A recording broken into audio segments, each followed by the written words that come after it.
When terrorists planned the Boston Marathon bombing, they probably picked their location on purpose. With explosives placed along the finish line, television cameras could capture the carnage, and a nation could watch in fear. And that's because killing is not their only goal. They're also interested in spreading fear. But Dr. Mark Siegel says the terrorists do not have to win this one.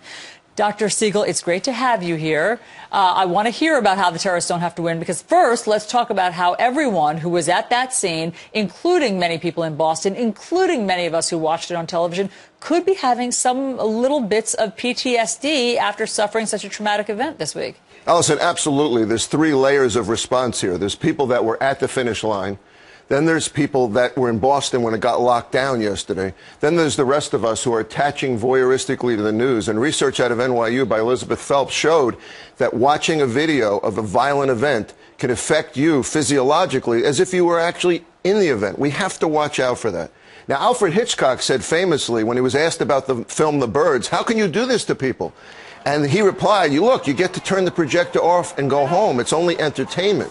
This is not entertainment. And so we need to look at this in a way where we have a positive view. And I think it's actually been handed to us. You know what it is? No, because I want to ask you about that, because we all think it's so negative and it's so terrible and it's so terrorizing. What can be positive here? Well, look, the tool of terrorists is fear, not bombs. They know that. They set off a bomb and the rest of us panic.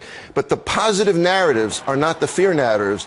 They're courage. They're the courage of the medical responders that came and saved people, brought them to the hospital.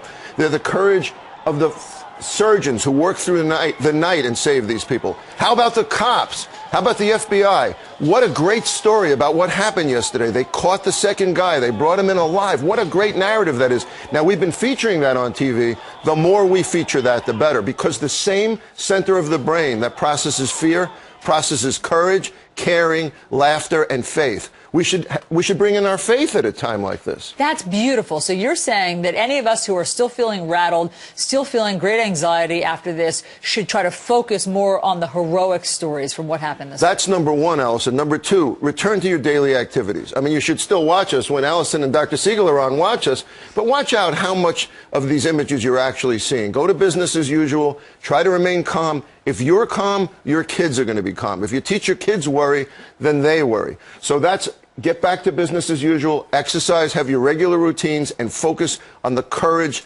narratives, not the fear narratives. And the beautiful humanity that always comes out in the time of crisis. It's the American spirit. Look what happened. It's the American spirit. Thanks so much, Dr. Mark Siegel. Thanks. Great Always to see great you. to see you.